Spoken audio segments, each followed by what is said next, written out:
हरीश की एक पत्नी थी जो बहुत बोलती थी और वह उसके ज़्यादा बोलने से बहुत परेशान था। हरीश को पता चला कि जंगल में एक महात्मा आए हैं। वह अपनी पत्नी को लेकर उनके पास जाता है और कहता है कि हे मुनिवर, कृपा करके आप इसे कुछ समझाइए। यह बहुत ज़्यादा बोलती है। मेरे मना करने के बाद भी दिन भर इसका मुंह चलता ही रहता है। मैं इसे कितना भी समझाता हूँ कि कम बोला कर, चुप रहना सीख, लेकिन यह नहीं मानती और हर बार इसके ज़्यादा बोलने की वजह से घर पर लड़ाई होती है।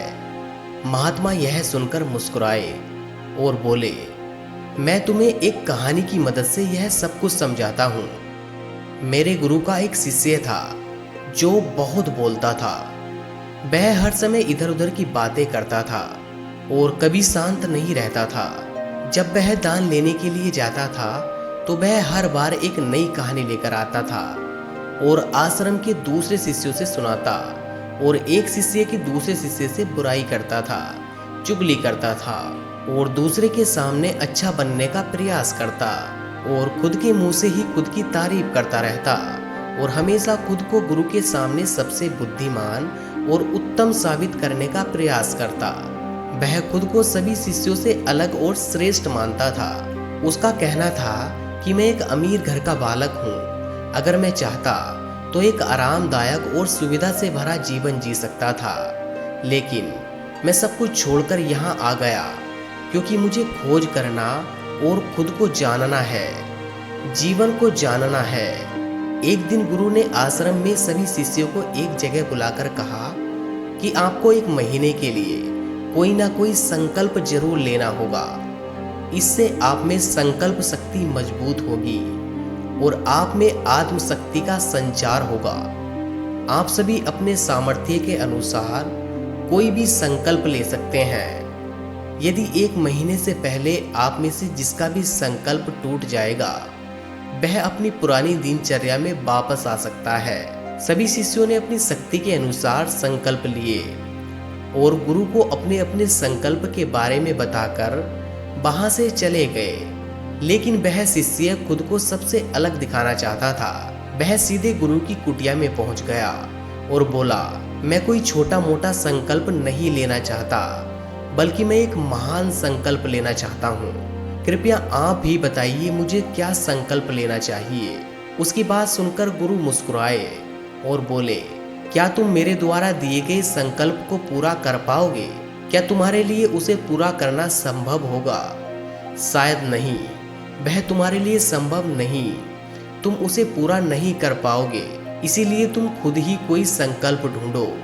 शिष्य ने कहा, नहीं गुरुदेव, आप जो भी मुझे संकल्प देंगे मैं उसे जरूर पूरा करूंगा।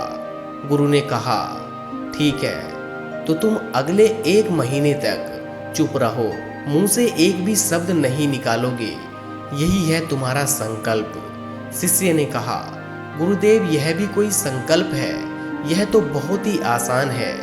आप और कोई संकल्प दीजिए जो मेरी योग्यता के बराबर हो। गुरु ने कहा, पहले तुम इस संकल्प को पूरा करके दिखाओ। शिष्य ने गुरु की बात मान ली और वह इस समय चुप हो गया और वह उठकर कुटिया से बाहर चला गया। उसे चुप रहना बहुत ही आसान लग रहा था। उसने एक दिन तो जैसे तैसे चुप रहकर काट लिया, लेकिन दूसरे दिन से उसके मन में ना बोलने का बोझ बढ़ने लगा और तीसरे दिन उसे भारीपन महसूस होने लगा और चौथे दिन उसके अंदर एक अजीब सी बेचैनी होने लगी, क्योंकि आसपास आश्रम में सभी शिष्य आपस में बातें कर रहे थे। वह भी अपना पक्ष उनके सामने रखना चाहता था, उनकी बोलती बंद कर देना चाहता था, लेकिन गुरु का संकल्प उसको याद आ रहा था, इसीलिए वह पूरे दिन चुप ही रहता। इसी तरीके से कुछ दिन और बीते और वह शिष्य बीमार पड़ गया। उसका सिर फटा जा रहा था, उसका खाने पीने तक का मन नहीं कर रहा था। वह मुंह से बोलना चाहता था। वह गुरु के पास गया और उनके सामने बैठकर लिखकर उन्हें बताया, गुरुदेव, मैं बोलना चाहता हूँ, बिना बोले मुझे सांस नहीं आ रही है, मेरा दम घुटता जा रहा है, मैं अंदर ही अंदर पागल हुआ जा रहा हूँ, संकल्प तोड़ दूं क्या? यह पढ़कर गुरु मुस्कुराए और बोले, संकल्प तोड़ने के लिए नहीं होते, लेकिन जो अपना संकल्प पूरा कर लेता है वह अपनी आंतरिक शक्ति को बढ़ाता है। वह समाज में जागृति की राह पर आगे बढ़ जाता है। संकल्प का लेना भी तुम्हारे हाथ में था और इसे तोड़ना भी तुम्हारे हाथ में है। तुम्हारे दूसरे भाई अपने संकल्प को तोड़कर पुरानी दिनचर्या पर वापस आ चुके हैं। अगर तुमसे नहीं हो पा रहा तो तुम भी अपने संकल्प को तोड़कर अपनी पुरानी दिनचर्या पे आ सकते हो। लेकिन याद रहे, अगर तुम इस छोटे से संकल्प को नहीं संभाल पा रहे तो तुम अपनी बाकी की जिंदगी को कैसे संभाल पाओगे। बाकी फैसला पूरी तरह से तुम्हारे हाथों में है। गुरु की ये बातें उसके दिल पर चोट कर गई। वह बिना कुछ बोले वहां से वापस चला गया और खुद को अपनी कुटिया में बंद कर लिया। वह केवल जरूरी कामों से ही बाहर निकलता था। बाकी सारे समय कुटिया के अंदर ही बैठा रहा। 15 दिन बीत चुके थे और आश्रम के लगभग सभी शिष्यों का संकल्प टूट चुका था, लेकिन उसका संकल्प अभी भी जारी था। संकल्प लेने के बाद से अब तक उसने एक भी शब्द नहीं बोला। सारा आश्रम हैरान था कि इतना बोलने वाला इंसान चुप कैसे रह सकता है। 15 दिन बीतने के बाद वह दोबारा अपने गुरु के पास गया और लिख करके बताया कि हे गुरुदेव, मैं बाहर से तो चुप हूँ, लेकिन मेरे भीतर बहुत सी आवाज है, बहुत सी चीख पुकार और शिकायतें हैं। मैं अंदर ही अंदर बात करता रहता हूँ। मेरा मन तरह तरह के प्रश्न पूछता है। मैं बाहर से जितना मौन हूँ उतना ही अंदर से शोर शराबे में भरा हुआ हूँ। क्या इस तरह से मेरा संकल्प अभी भी है? गुरु ने कहा, हाँ, तुम्हारा संकल्प अभी भी जारी है, लेकिन जब तक लोगों की यह बातें तुम्हारे कानों में आती रहेंगी, तुम्हारा मन बोलता रहेगा कि इसे तो आदत है। तुम भले ही बाहर से चुप रहो, लेकिन तुम अंदर ही अंदर बोलते रहोगे। इसीलिए तुम्हें इन बातों से, इन आवाजों से भी दूर जाना होगा।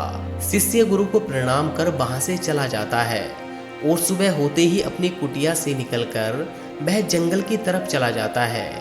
कई दिन बीत जाते हैं, संकल्प का समय भी पूरा हो जाता है, लेकिन शिष्य लौटकर नहीं आया। आश्रम में सभी को डर था कि कहीं जंगली जानवर ने उसे खा ना लिया हो। इस बीच उसे ढूंढने की बहुत कोशिश की गई, लेकिन वह कहीं नहीं मिला। सभी भाइयों ने मान लिया था कि जंगली जानवरों ने उसे अपना शिकार बना लिया है, लेकिन गुरु को ऐसा नहीं लगता। एक दिन आश्रम का एक अन्य शिष्य गुरु के पास आया और बोला, गुरुदेव, हमारे उस अधिक बोलने वाले भाई के साथ क्या हुआ होगा? क्या जानवरों ने उसे मार दिया होगा? गुरु ने कहा, हो सकता है कि जानवरों ने उसे अपना शिकार बना लिया हो, लेकिन उसके न लौटने की एक दूसरी वजह भी हो सकती है। शायद उसे वह मिल गया है जिसके लिए वह गया था। शिष्य ने पूछा, गुरुदेव, क्या ज्यादा बोलना इतना हानिकारक होता है? गुरु ने कहा कि हाँ, इंसान के सबसे बड़े दुखों में से एक दुख यह भी है कि वह कभी चुप नहीं रह सकता, हमेशा कुछ ना कुछ बोलता ही रहता है। सिर्फ हमारे बोलने के कारण हमारे आधे से ज्यादा दुख पैदा होते हैं। हम में से कोई भी चुप नहीं रहना चाहता। हम बस सामने वाले को सुना देना चाहते हैं। जो भी हमारे मन में है सब निकालकर उसके मन में बैठा देना चाहते हैं। उसे समझा देना चाहते हैं कि देख, तू गलत है और मैं सही। इस तरीके से सुनने और सुनाने का यह काम जिंदगी भर चलता रहता है, लेकिन इस नासमझी में हम अपना समय, अपना जीवन, अपनी समझ और सबसे महत्वपूर्ण है वह कीमती पल जो खुशी से जिए जा सकते हैं, जिनको अनुभव किया जा सकता है, जिनमें आनंद को प्राप्त किया जा सकता है, यह सब हम खो देते हैं। लेकिन इसके बदले हमें मिलता क्या है? कुछ भी नहीं, सब कुछ बर्बाद हो जाता है। शिष्य ने पूछा, तो फिर इसका समाधान क्या है? गुरु ने कहा, पूरी जागरूकता के साथ अपने विचारों को देखना, यही एकमात्र तरीका है। सारी मानसिक समस्याओं का वर्तमान में रहकर चिंतन करना, पूरी जागरूकता के साथ अपना काम करना जिंदगी में चमत्कारी बदलाव ला देता है। उसके बाद वह अपने सभी सवालों का जवाब लेकर गुरु को प्रणाम करके वहां से चला गया। उस शिष्य को आश्रम छोड़कर गए हुए 3 महीने का समय बीत चुका था, लेकिन उसकी कोई भी खबर नहीं मिली। अब तक तो सभी गुरु भाइयों ने उसके लौटने तक की उम्मीद छोड़ दी थी, लेकिन एक दिन वह आश्रम लौट आता है और अब वह नहीं था जो वहां से गया था। वह कुछ और ही बनकर वापस आया था। उसके अंदर एक गजब का बदलाव महसूस किया जा सकता था। उसके चेहरे पर एक गजब का ठहराव और आंखों में वही शांति थी। आश्रम में आते ही सभी गुरु भाइयों ने उसे चारों तरफ से घेर लिया और बातें करने लगे। वह भी अपने गुरु भाइयों से बातें करने लगा। उससे बात करने वाले सभी ने यह अनुभव किया कि वह पहले जैसा उतावला और बातूनी नहीं रह गया था। उसके मुंह से एक एक शब्द बहुत ही सुलझे हुए और मधुरता के साथ निकल रहे थे। थोड़ी देर तक गुरु भाइयों से बात करने के बाद वह सीधा गुरु की तरफ चला गया। उसने गुरु के चरण छुए और कहा, गुरुदेव, क्या अभी भी मेरा संकल्प जारी है? गुरु ने कुछ देर तक शिष्य की आंखों में बड़े ही ध्यान से देखा और कहा, हाँ, तुम अब भी मौन हो। तुम्हारे मुंह से एक भी शब्द नहीं निकल रहा और तुम्हारा संकल्प अभी भी जारी है। शिष्य ने कहा, गुरुदेव, जब मैं आश्रम से गया था तो मैं मुंह से कुछ और था, लेकिन मेरे अंदर बहुत सी आवाज भी थी। मन में बहुत से प्रश्न थे, वह बंद नहीं हो रहे थे। फिर मैं जंगल में चला गया इस उम्मीद से कि वहां मुझे शांति मिलेगी और मेरे मन की बकबक कम हो जाएगी। लेकिन मैं जितने एकांत में जाता गया, मेरे अंदर की आवाज उतनी ही तेज होती गई।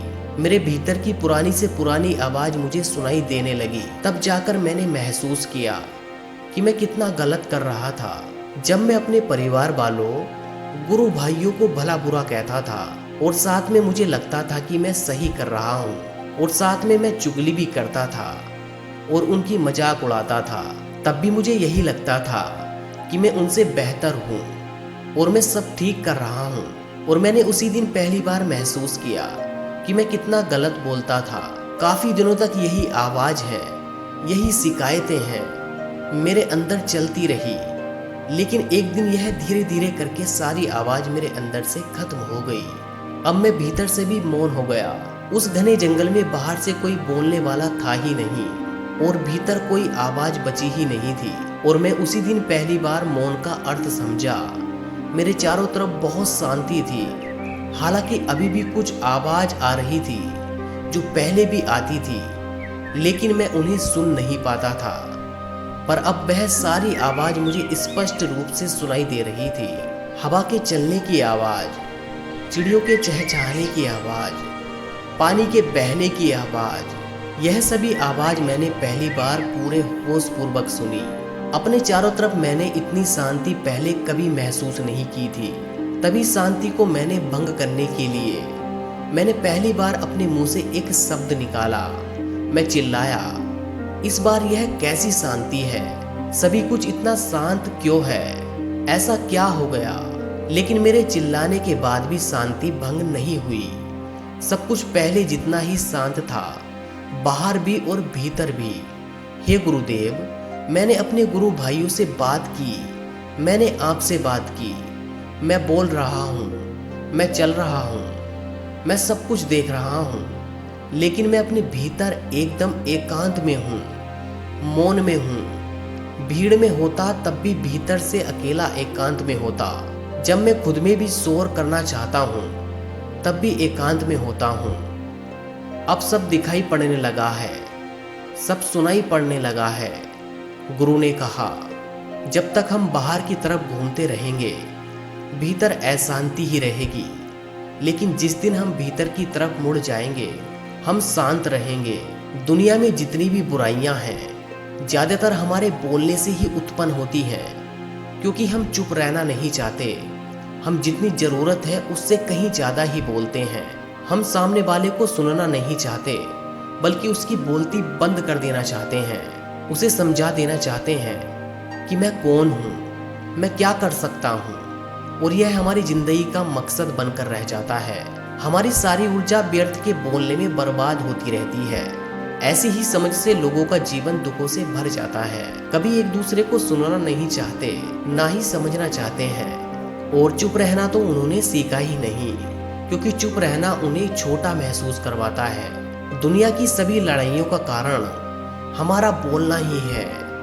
इसीलिए हमें सिर्फ उतना ही बोलना चाहिए जितना जरूरी है, क्योंकि व्यर्थ का बोलना ऊर्जा को नष्ट करना है और यही बोलना ही हमें कभी भीतर की ओर लौटने ही नहीं देता। यह हमें बाहर ही खींच कर रखता है और हमारे लिए बाहर है ही क्या इस संसार के अलावा। लेकिन अपने आप को अगर अपने भीतर के संसार की ओर मोड़ना है तो इस मुंह को बंद ही रखना चाहिए। इसीलिए जितने भी बुद्ध हुए, आत्मज्ञानी हुए, वह सभी एकांत की ओर भागे ताकि उन्हें ज्यादा बोलना ना पड़े, ज्यादा सुनना ना पड़े। वह एकांत में रहें और शांत रहें, तभी वह भीतर की यात्रा कर पाएंगे। लेकिन अगर कोई चाहे तो इस संसार में रहकर भी एकांत में रह सकता है, शांत रह सकता है, लेकिन इसके लिए उन्हें अपनी ऊर्जा बचानी होगी, जिसे हम अब तक अपने व्यर्थ के शब्दों में बर्बाद कर रहे थे। दोस्तों, इस कहानी की सीख यही है कि व्यर्थ का बोलना ऊर्जा को नष्ट करना है, क्योंकि ज्यादा व्यर्थ बोलना ही हमें अपने भीतर की ओर लौटने नहीं देता, क्योंकि यही हमें बाहर की ओर झुकाए रखता है। और जिन्हें अपने भीतर की यात्रा करनी है उन्हें अपने मुंह को बंद ही रखना चाहिए। हमें उम्मीद है कि आपको इस वीडियो से कुछ ना कुछ सीखने को जरूर मिला होगा। अगर हाँ तो कमेंट करके जरूर बताना। इस वीडियो की जरूरत आपके आसपास रहने वाले आपके फ्रेंड्स और आपके रिश्तेदारों को भी है। कृपया करके उनके साथ भी इस वीडियो को जरूर शेयर करना। और अगर आप चाहते हैं कि YouTube इस वीडियो को और भी लोगों तक पहुंचाए तो इस वीडियो को लाइक करके चैनल को सब्सक्राइब कर लेना। मैं आपसे बहुत ही जल्द एक और नई मोटिवेशनल स्टोरी वीडियो के साथ मिलता हूँ। तब तक के लिए आप अपना और अपने परिवार का ध्यान रखिए और हमेशा मुस्कुराते रहिए।